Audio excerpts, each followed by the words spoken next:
La Tierra ha experimentado importantes transformaciones en sus 4.500 millones de años. Algunas de ellas, como las variaciones extremas de temperatura, se han debido a los cambios naturales del ciclo solar. Sin embargo, la intervención del hombre en los últimos siglos ha acelerado y profundizado el impacto en el medio ambiente. ¿Qué papel cumple Chile en este escenario? ¿Cómo ha sido afectado y qué está haciendo para atenuar las consecuencias del calentamiento global? ¿A qué se ha comprometido el país y qué podemos hacer cada uno de nosotros? Para responder estas preguntas, es importante que hablemos de Chile. Esto va a significar en el transcurso de nuestras vidas, de esta generación, un aumento en el nivel de los océanos. Y por lo tanto, el tiempo para actuar se está agotando. La verdad que está en nuestras manos tener un Chile mejor preparado para los efectos del cambio climático. Y frente al cambio climático respondemos con acción climática. Tenemos que adaptarnos, es decir, tenemos que adecuar todo nuestra forma de vida, nuestro proceso y actividad y las políticas públicas a los impactos del cambio climático. Se ve la destrucción aquí en las plantas arriba, o sea, el agua ha llegado hasta arriba, esto no se veía. Y en el verano, de hecho, este verano no estaba esto así, para nada, y menos hace 50 años atrás. Bienvenidos, bienvenidas a este programa Hablemos de Chile que hacemos de la mano entre la Pontificia Universidad Católica de Chile y Canal 13C, un programa en el que tratamos de analizar, de comprender y de aprender sobre temas que están en la mesa de discusión y que representan importantes desafíos para el país, como por ejemplo el cambio climático. Hoy estamos con Pablo Marquet, doctor en biología, académico de la Universidad Católica y miembro del Comité para el Cambio Climático del Ministerio de Ciencias, Conocimientos, Tecnología e Información. ¿Cómo estás, Pablo? Muy bien, muchas gracias, Lucía. Muchas gracias a ti por estar aquí y también a Raúl Cordero, climatólogo, doctor en Ciencias de la Ingeniería, doctor en Ciencias Naturales también y académico de la Universidad de Santiago. Hola, Raúl. Hola, ¿qué tal? Muy bien, muchas gracias a ambos por estar aquí. Y antes de iniciar la conversación, quiero invitarlos a ustedes y también a quienes nos están acompañando a ver la siguiente cápsula en la que mostramos algunos de los efectos del cambio climático en el país. La Convención Marco de las Naciones Unidas sobre el Cambio Climático establece 9 criterios para determinar cuáles son los países más vulnerables frente a este fenómeno mundial. De esos 9, Chile cumple con 7, por lo que es uno de los territorios más expuestos. Debido a que se espera una gran declinación de las precipitaciones, las áreas propensas a la sequía y la desertificación se expandirán. Esto también influirá en la degradación del suelo, especialmente en las zonas áridas y semiáridas del país. El estrés de los ríos afectará a los bosques y el retroceso de los glaciares impactará en los ecosistemas montañosos. Aumentará la mala ventilación en las zonas urbanas con problemas de contaminación atmosférica y para el borde costero se prevé un aumento en la intensidad y frecuencia de marejadas.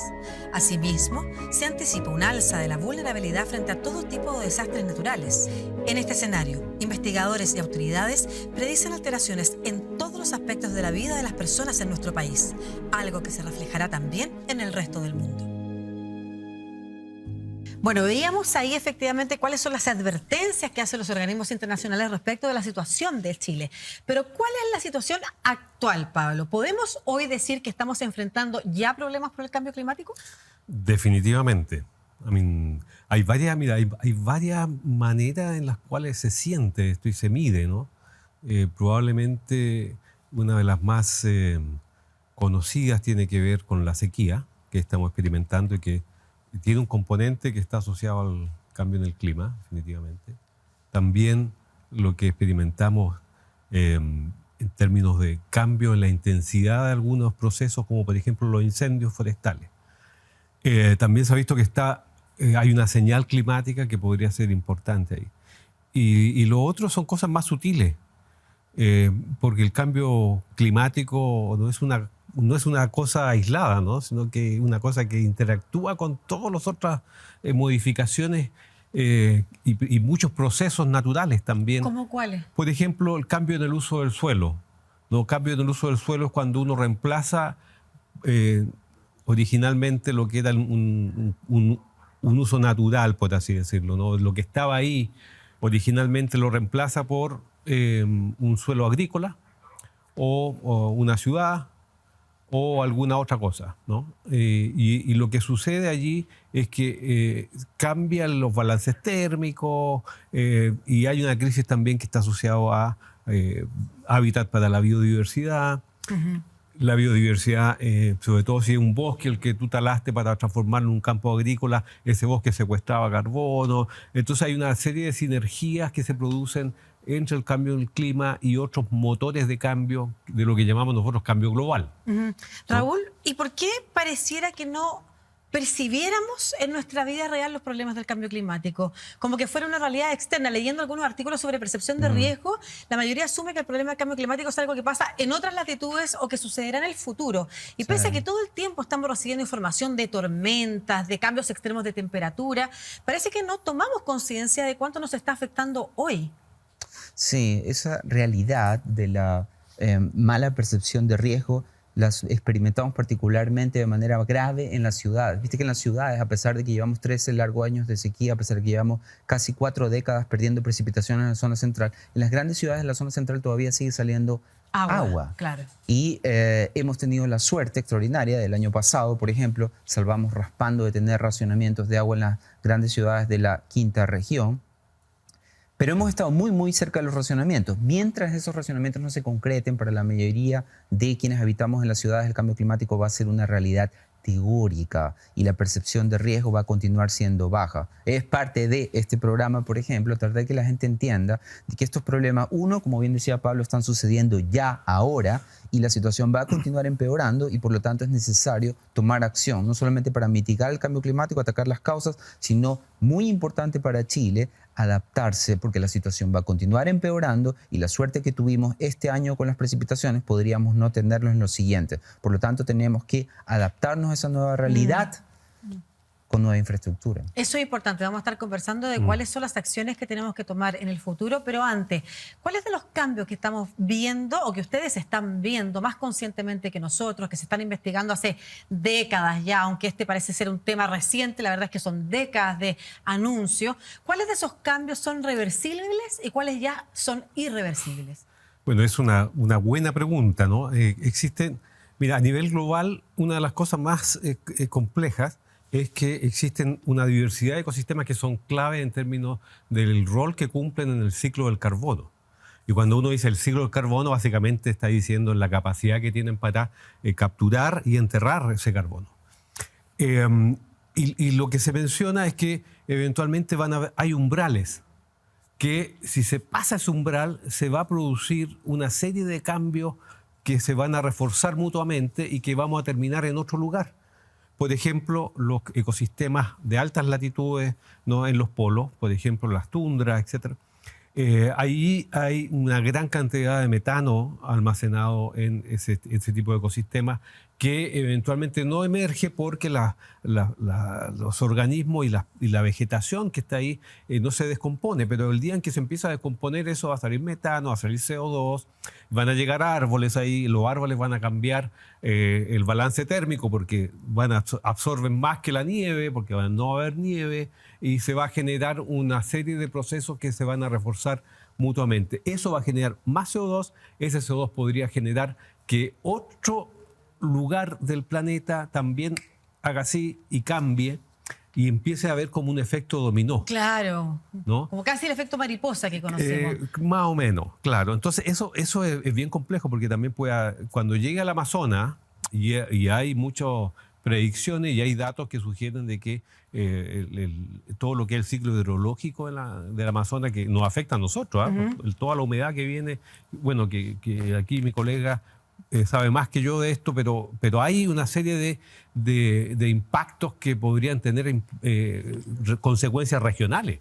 Raúl, se dice que pese a que los países más desarrollados son los que más contribuyen a la contaminación y entonces a aumentar el proceso de calentamiento global, países como el nuestro van a ser de los más afectados. Si tú pudieras traducir en concreto y ojalá también con una mirada como de corto plazo, ¿cómo pudiéramos nosotros seguir viendo, sobre todo en las ciudades que tú dices, esos impactos para que ojalá tomáramos mayor conciencia respecto de lo importante que es cambiar nuestras conductas? ¿Qué nos pudieras advertir? Ah, pucha, hay varias cosas que tocar ahí. Te fijas, como que no hay una bala de plata para solucionar este problema, pero hay algunas cosas que la gente en la ciudad está viendo, está percibiendo, está sufriendo y que no tiene plena conciencia de que en parte esos problemas que está experimentando en términos de seguridad energética o en términos de seguridad alimenticia están relacionados con el clima. Por ejemplo, la gente que va a comprar a la feria se queja de las fluctuaciones muy grandes de precios. Esas fluctuaciones no son solamente originadas en el libre mercado O la guerra en Ucrania. desregulado, sino que además están relacionadas con las sequías persistentes en distintas partes del mundo. Por ejemplo, el precio del pan se ha incrementado un 25% en los últimos años en Chile. Eso está relacionado con un aumento en el precio internacional del trigo, al que por supuesto ha contribuido, como bien señalabas tú, el conflicto ucraniano, pero también las sequías que han afectado a varios países productores de trigo, los más importantes del mundo, incluida Argentina, incluida la India. Así que nosotros tenemos fluctuaciones en el precio del pan que están relacionadas con cambio climático. Nosotros tenemos un precio alto en la bencina, por supuesto, al precio alto en la bencina que hemos estado pagando en los últimos meses, el precio de la parafina, etcétera, contribuye también el conflicto en Europa. Pero en parte, en buena medida, eso también está relacionado con inseguridad energética, de la que desafortunadamente nosotros vamos a ser víctimas siempre. Y tú lo señalabas muy bien en la introducción a tu pregunta. Los países que más contaminan, los países que son más responsables del calentamiento global, son los que menos lo experimentan. No porque no les estén pasando cosas, sino porque ellos tienen los medios para sobrellevar estas fluctuaciones en el precio de la energía y en el precio de los alimentos que los países pobres o de desarrollo mediano como Chile tenemos menos. Los pobres en los países ricos y los países pobres somos muy vulnerables al cambio climático porque no tenemos resiliencia. Y no tenemos resiliencia porque la resiliencia desafortunadamente se compra. Nosotros somos pobres y por lo tanto para cualquier persona que gasta la mayoría de sus recursos en alimentos, sobrellevar fluctuaciones de precio es súper difícil. Raúl, y por ejemplo los temas migratorios dentro del país también están siendo afectados por la crisis climática. ¿Y cómo cambiaría la geografía de nuestro país en corto tiempo? Bueno, yo diría que ya cambió. Es decir, buena parte de los migrantes que nosotros tenemos aquí son de origen haitiano. La migración haitiana hacia Chile se disparó a partir del 2016. En 2016 hubo un huracán categoría 5 que barrió con Haití, el huracán Matthew, en el 2016. Hay una parte de los migrantes climáticos, de los migrantes que tenemos en este país, que son de origen venezolano. Por supuesto, todos sabemos los problemas políticos y económicos que atraviesa Venezuela, pero Venezuela también ha sido fuertemente impactada por distintas fluctuaciones en el clima, sequías muy graves y solamente la semana pasada lluvias torrenciales. Los países tropicales, por supuesto, incluido Venezuela, por supuesto mi país de origen Ecuador, son muy vulnerables a las fluctuaciones importantes en el clima que el cambio climático está exacerbando, y son muy vulnerables no solamente por su posición geográfica, sino porque son pobres. Ese es el problema. Entonces Chile, más allá de que está no es fuente de migración, pero sí está siendo afectado por estas migraciones climáticas porque es receptor de migrantes. Acaba de salir una estadística, Chile es por unidad de población uno de los países que más ha recibido migración en los últimos años. Y me muchos imagino de que ellos también son migrantes internamente climáticos. se va a producir migración de Claro. ciudadanos. Así es. Producto de la sequía de las distintas sucede, zonas. ¿no? Ya sucede, ya uno ve que hay gente que está optando y en buena hora, ¿no? Porque está diciendo, bueno, no hay que permanecer en las grandes urbes, no hay que irse a lugares en los cuales la calidad de vida, porque al final del día el impacto del cambio del clima te perjudica la calidad de vida, ¿no? Y se siente, aunque, como decía Raúl, hay muchas maneras de impedir visibilizarlo en las ciudades. Uno lo va sintiendo cada vez que eventualmente la calidad del aire, la contaminación por el tipo de calefacción que uno usa. En el sur es terrible. O sea, eso es uno de los grandes problemas y también una de las grandes oportunidades que tenemos para transformar ese tipo de calefacción y solucionar un problema de calidad de aire, de salud. Y lo importante acá es darse cuenta, como bien decía Raúl, que está todo conectado. Todo conectado, sí. Las crisis climáticas con las crisis sociales, con las crisis de biodiversidad. Las crisis de salud todo. También producto de la contaminación. La pandemia. En fin. La pandemia sobre todo. Vamos a hablar en el próximo bloque de los compromisos que hemos asumido como país y en cuáles hemos avanzado y cuáles nos falta por avanzar. Pero antes quiero invitarles también a ustedes a escuchar a César Cárdenas, investigador del Instituto Antártico Chileno, que está viendo de primera fuente cómo la Antártica se está viendo afectada por los cambios del clima. Bueno, dentro de la Antártica tenemos la península antártica, que es una de las zonas que está sufriendo los mayores cambios ambientales, ¿ya? Asociados al cambio climático. Por lo tanto, esto ha acarreado cambios de temperatura, lo que a la vez tiene efectos sobre el hielo, la distribución del hielo, la duración del hielo, y eso obviamente está afectando a los organismos que viven en la zona. Uno de ellos es el krill. Como decía, se sabe hoy día que el krill, además de ser un elemento clave de la trama trófica, porque hay muchos organismos que dependen, también tiene un rol súper importante, digamos, como bomba de carbono, digamos, hace que el CO2 llegue al océano y se sepulte o quede atrapado de alguna manera en el fondo del mar. Entonces hay que pensar de que si disminuye el krill en el futuro, ese rol se va a perder y de alguna manera vamos a perder esa capacidad, digamos, de capturar carbono. Y obviamente eso afecta al calentamiento general del planeta.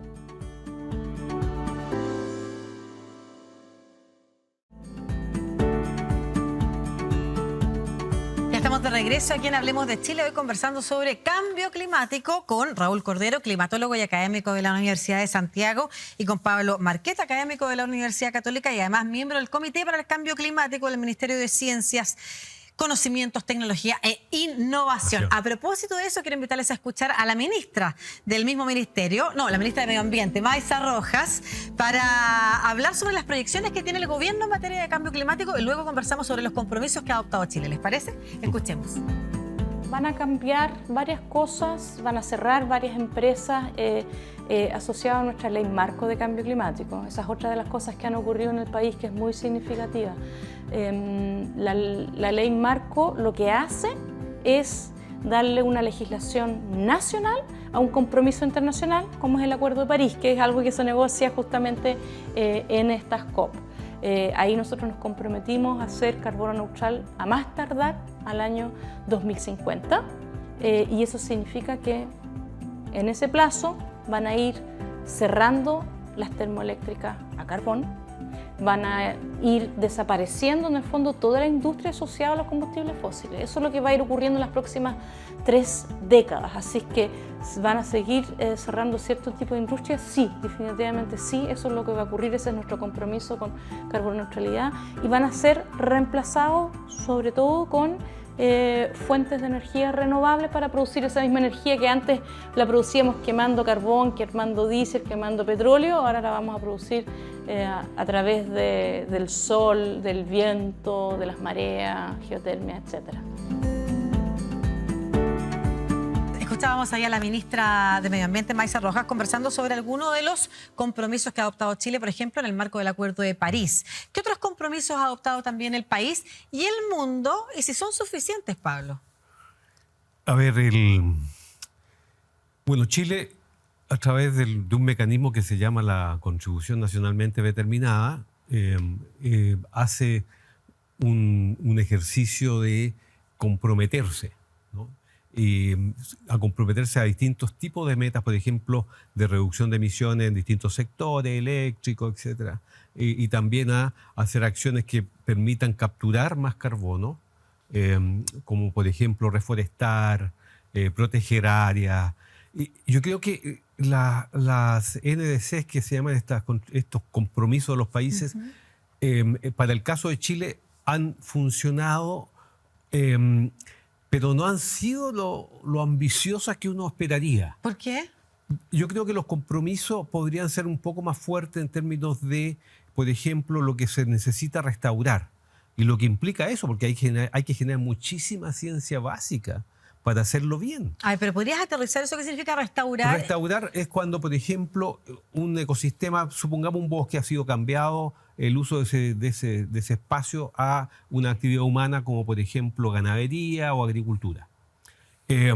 Eventualmente se abandona ese lugar y podría haber una acción de restauración para volver a la cobertura original, o sea, a las especies que allí habían originalmente. Eso es reforestar, o sea, en este caso colocar bosques donde habían bosques. Y es muy importante y es una de las acciones más potentes que tenemos para poder mitigar los impactos del cambio en el clima, ¿no? ¿Y por qué han sido poco activos? Claro, porque, ¿O hemos sido? Yo creo que los compromisos podrían ser más grandes, también los compromisos en proteger más áreas. Por ejemplo, hay cosas muy importantes que hacer, como extender los parques nacionales en la Patagonia, que es una zona muy protegida, pero extenderlos hacia la zona costera, ¿no? En la zona de la costa existen grandes cantidades de carbono almacenado en los fiordos, y existen formaciones como por ejemplo las algas pardas, que son organismos que fijan mucho carbono porque crecen muy rápido y eso lo exportan hacia el fondo del océano y ahí se entierra y se secuestra eventualmente.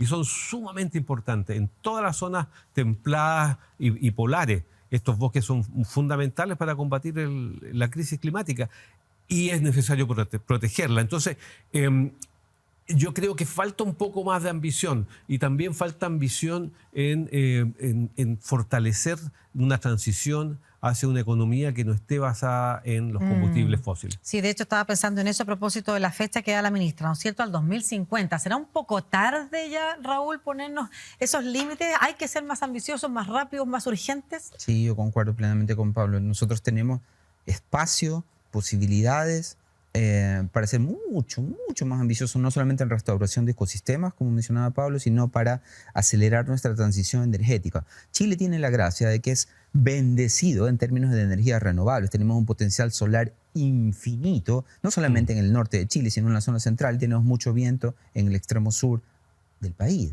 Por lo tanto, a nosotros la transición energética que nos va a permitir contribuir a mitigar el calentamiento global, no solamente que nos conviene en términos ambientales, sino que nos conviene mucho en términos económicos. Claro.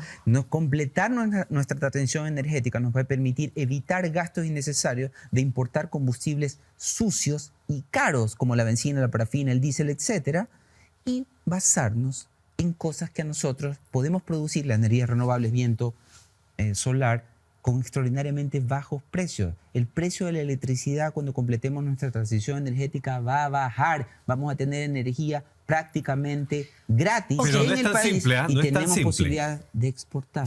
Yo estoy de acuerdo contigo, pero no es tan simple porque, mira, basta ver lo que ha pasado en estos días, ¿no? Donde hay un gran proyecto de energía renovable eólica que está en Magallanes se cae, ¿no? Se cae porque habían problemas de transmisión, se cae porque habían problemas eventualmente de compromisos ambientales o de eventuales modificaciones que esta empresa evalúa y dice mejor no. Que era un súper soporte para lo que eventualmente podría haber sido o podría ser una industria de hidrógeno verde.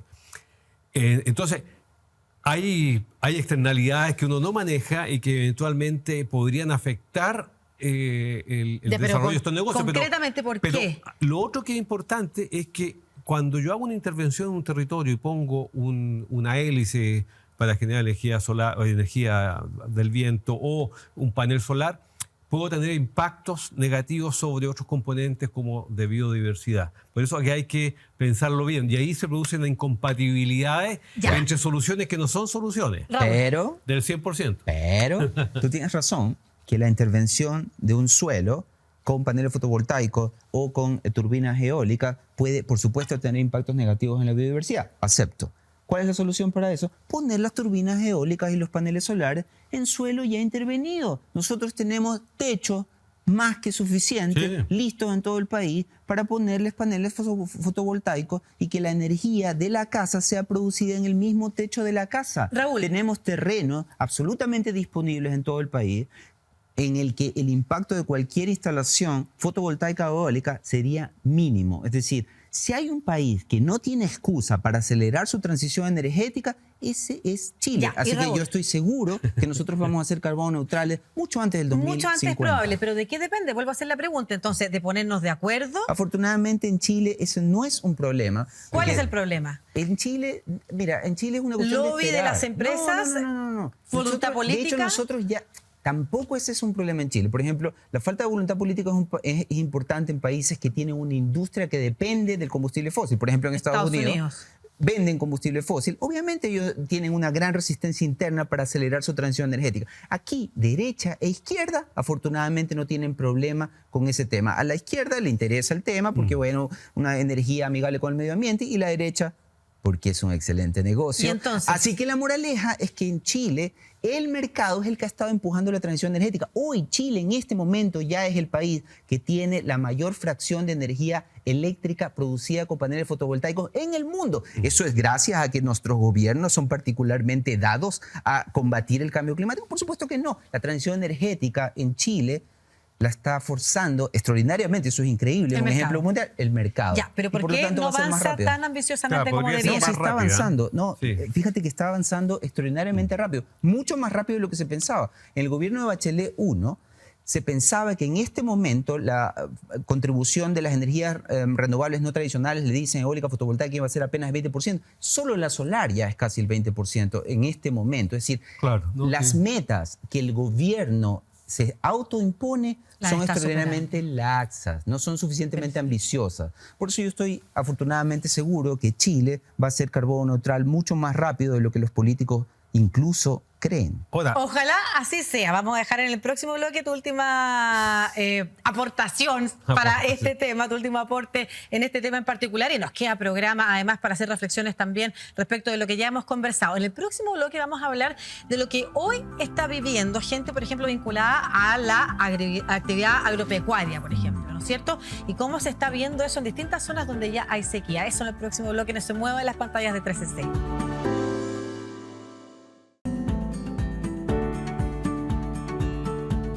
Ya estamos de vuelta aquí en Hablemos de Chile, hoy conversando de cambio climático junto a Raúl Cordero y a Pablo Marquet. Y se nos une ahora en Zoom Patricio González, agroclimatólogo de la Universidad de Talca. ¿Cómo está, Patricio?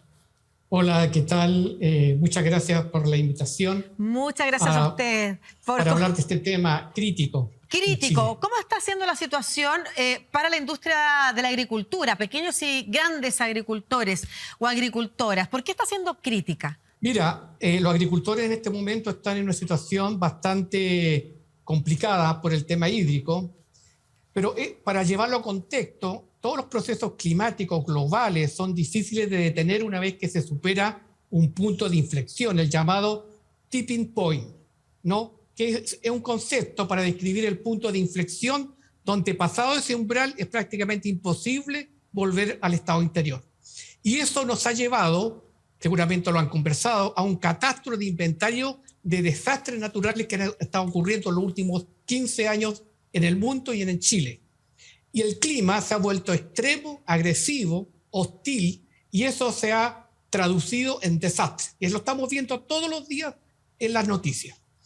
Y el agricultor que tiene que generar alimentos, el principal impacto que está teniendo en la zona central de Chile es la escasez hídrica y las altas temperaturas, no las olas de calor, los extremos climáticos, que en Cauquenes han llegado incluso a 44 grados el 2017, en Talca cerca de los 39 grados. Entonces, bajo esa situación, la agricultura en Chile se ha vuelto muy vulnerable al clima. Estamos de alguna manera sobreviviendo al clima, lo que yo llamo una sumisión climática, por lo cual estamos dependiendo de que un sistema frontal se desvíe y llegue a la zona central de Chile en julio de este año, nos traiga algo de lluvia, algo de nieve, pero como no pudo haber llegado, que algún tipo de sistema frontal llegue más al norte, o obviamente estamos dependiendo de esta, de alguna manera, clima aleatorio. En el siglo XX no era así, porque el agricultor sabía que entre mayo y agosto iban a llover 300, 400 milímetros en Santiago, 900, 1200 en la zona central de Chile, como es O'Higgins, Maule y Ñuble. Entonces, ahí hay una incertidumbre en el agricultor para saber cuánta agua va a disponer en un declive de la pluviometría que está teniendo, que es irreversible de acuerdo al panel de cambio climático. Sí, Patricio, y eso en concreto, ¿qué significa? ¿Se producen menos alimentos? ¿Y cómo se mitiga y adapta a ese fenómeno el agricultor o la agricultora? Mira, nosotros tenemos acá, para llevarte al contexto, un gran embalse que se llama Laguna del Maule, que tiene 1.420 millones de metros cúbicos y actualmente solamente tiene 286, o sea, está con un 20% de agua. Desde el 2005 que no se ha llenado. La última vez que estuvo lleno, ahí. Entonces, el agricultor ve esa situación y empieza a preguntarse, ¿puedo cultivar más trigo, más arroz, si no tengo esa disponibilidad de agua año a año? Y obviamente que aquí la situación, de acuerdo a lo que tú me estás preguntando, que es una pregunta que todos los agricultores se hacen, ¿cómo establezco un escudo protector entre entre el clima extremo, hostil, y la agricultura? Bueno, aquí hay una fórmula que nosotros hemos llamado tecnología. Aplicar tecnología para proteger al agricultor de estos extremos climáticos. Y esa tecnología tiene que venir necesariamente de una estrategia del Estado chileno que tiene que poner los recursos para proteger a los agricultores porque es el generador de alimentos a nivel nacional y también para exportación. ¿Y esa estrategia, Si no se Patricio, hace- está siendo eficiente, se está realizando o falta? ¿Y qué es lo que faltaría? Yo en el año 2008 participé en el Plan Nacional de Cambio Climático que hizo el gobierno de Michelle Bachelet, que participé en la parte agrícola, y ahí se hizo un plan de adaptación, se hizo una publicación muy bonita en que se hablaba de adaptaciones sectoriales estratégicas para la agricultura, con diseño de tecnología, de instrumentos, para mitigar y adaptarse. Pero ¿cuál era el problema? No había financiamiento para hacerlo. Y quedó este plan, que era 2008-2012, en una publicación. Algo se hizo, pero no lo suficiente. Entonces, lo que aquí falta es que el Estado chileno, que ha sido muy precario en adaptarse al cambio climático, en el presupuesto 2023 yo no oí hablar de un ítem sobre cambio climático, de adaptación, por lo menos lo que yo escuché, no se hablaba de cuánto se iba a destinar para cambio climático, que es muy importante. Sí, solamente Y, obviamente, el aumento en investigación científica, que puede estar de alguna manera vinculado. Y fíjate que una encuesta que apareció el día domingo en un diario a nivel nacional dice que el 1% de la población chilena está preocupada de la parte ambiental o del clima. El 1%. Todo el restante, delincuencia, jubilaciones, economía, etcétera, que son muy viables, pero el 1%. Entonces, nosotros nos íbamos adaptando malamente a esta crisis hídrica que nos va a golpear muy fuertemente de aquí al 2030. Nosotros estamos haciendo mapas para la zona central de Chile, mapas temáticos desde el punto de vista hídrico y térmico, y estamos viendo una caída sustancial en la pluviometría. Talca, por ejemplo, la zona central de Chile, Talca, Curicó, etcétera, que es muy agrícola, de 700 milímetros va a bajar a 400, 450, Patricio. y no va a volver. Entonces, ¿tú cómo le dices al agricultor qué hace usted frente a ese tema? Bueno, la respuesta, tecnología, tecnificación del riego, el 99%, hacer recaptación de aguas, lluvias, profundizar norias, recargar acuíferos, etcétera. O sea, existen las tecnologías para hacerlo, sí. pero lamentablemente el Estado chileno ha sido muy precario Le y falta muy lento financiamiento.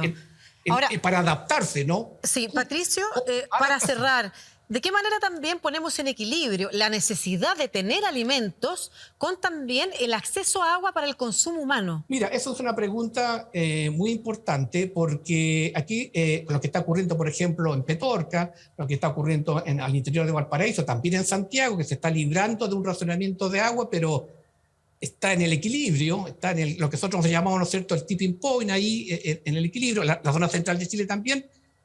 Eso es un problema que se va a tener que solucionar. Nuevamente hablo de la tecnología. ¿De qué manera?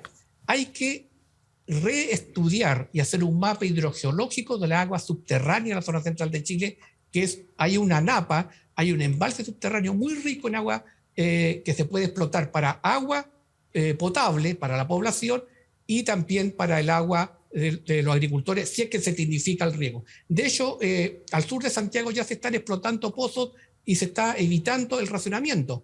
Santiago no puede seguir dependiendo del Mapocho y del May porque en algún momento van a estar en estiaje. Entonces, hay que explotar el agua subterránea en forma racional, con un marco legal, no como se está haciendo ahora, que cada uno hace un pozo, saca agua, lo explota, etc. Claro que Y sí. segundo, tecnificar el riego, como lo ha hecho Israel, por ejemplo. Yo estudié en Israel mi posgrado y ahí ellos tenían el desierto prácticamente cubierto con tecnificación de riego, por goteo, por aspersión, el agua iba con los nutrientes necesarios y exportaban cítricos a toda Europa.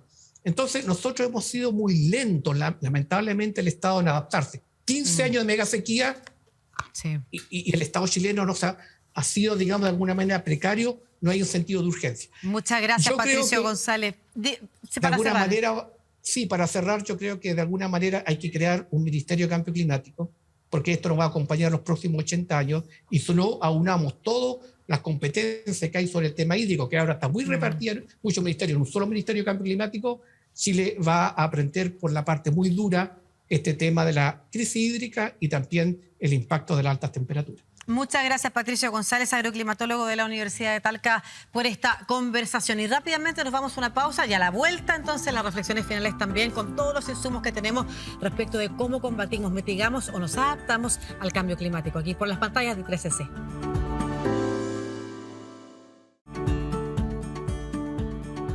Bueno, y llegamos al último bloque de Hablemos de Chile, programa de la Pontificia Universidad Católica de Chile de Canal 13C. Hoy conversando sobre cambio climático con Pablo Marquet, académico de la Universidad Católica, miembro del Comité para el Cambio Climático del Ministerio de Ciencias, Conocimiento, Innovación y Tecnología. Digo las frases, digo las palabras cambiadas. En cada bloque lo he presentado de distinta manera.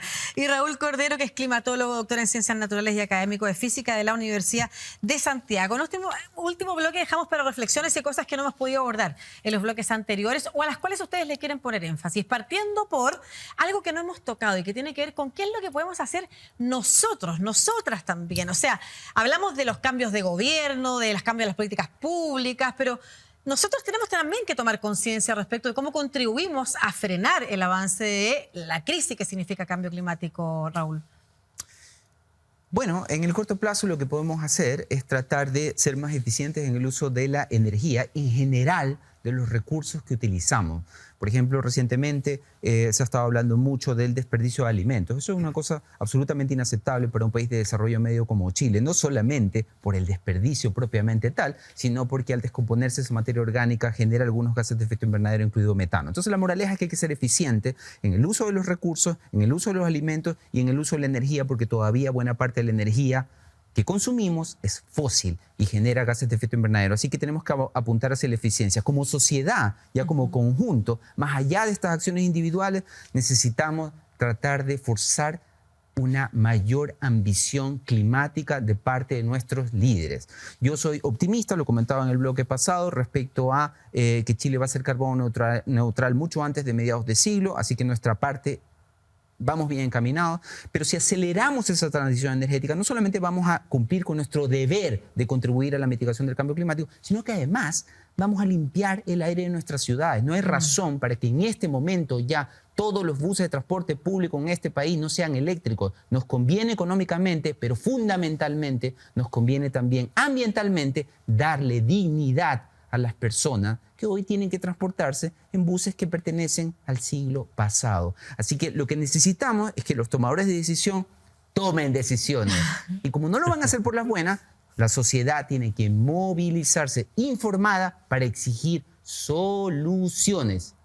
¿Cambios institucionales importantes también en esa materia que haya que hacer? Esa es una pregunta complicada. ¿Te fijas? Yo soy partidario de lo que se conoce como sustentabilidad institucional, ¿sabes? O sea, la sustentabilidad es un concepto que nosotros asociamos al medio ambiente, porque a nosotros nos interesa que el medio ambiente sea sustentable y perdure. Bueno, los países más sustentables, de acuerdo a estudios internacionales, son aquellos que tienen instituciones sustentables. Así que ya que estamos embarcados en un proceso de rediseño institucional, yo espero que estas nuevas instituciones que queremos crear nos aseguremos que sean basadas en el consenso, porque eso es lo que indica la experiencia internacional, garantiza que las instituciones perduren, duren, sean sustentables. Perdón, ¿qué significa una institución sustentable? Que dure, que no la tengas que reformar cada 15 minutos. Ejemplo, la Constitución del 80.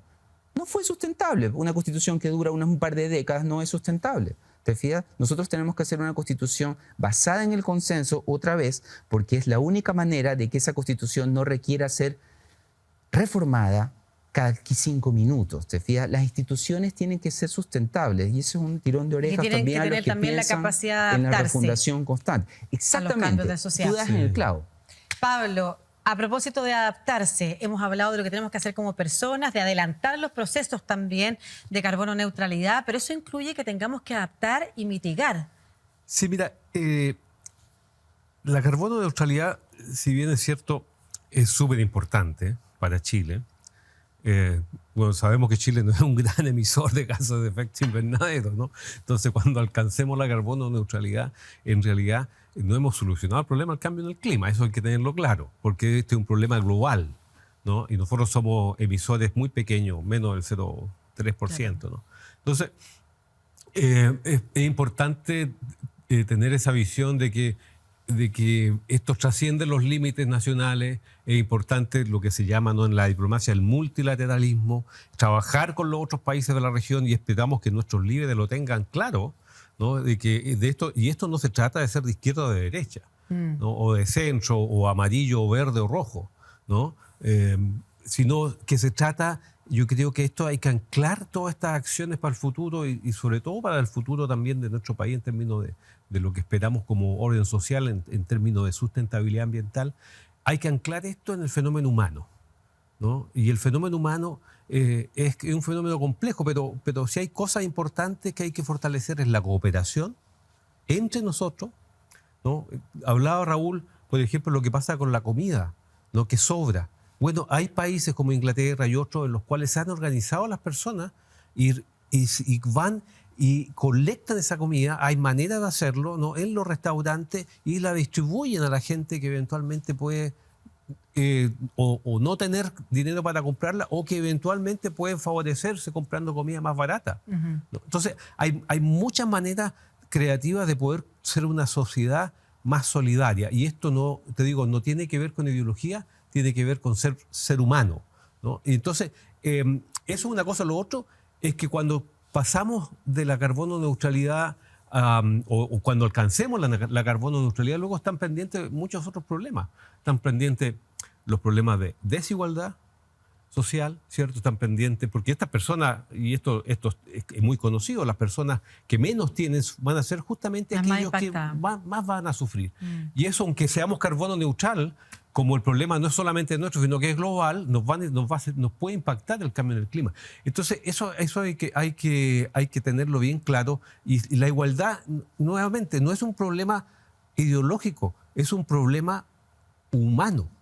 Es algo que no podemos aceptar. Es inaceptable pensar que otra persona pueda ser distinta y merecer menos cosas que las que tenemos que tener todos asegurados. Entonces, yo creo que eso es fundamental. Y lo otro, bueno, fortalecer lo que son las soluciones basadas en la naturaleza, ¿no? O sea, todos somos parte de la naturaleza, no solamente nosotros tenemos que cambiar, sino que tenemos que cambiar cómo hacemos las cosas, cómo hacemos la agricultura, cómo hacemos la ganadería, cómo hacemos la salmonicultura. Sí, todos, ¿no?, esos temas son tan relevantes. Exacto. Nos queda poco espacio, lamentablemente, para conversar en este programa. O sea, se terminó el espacio.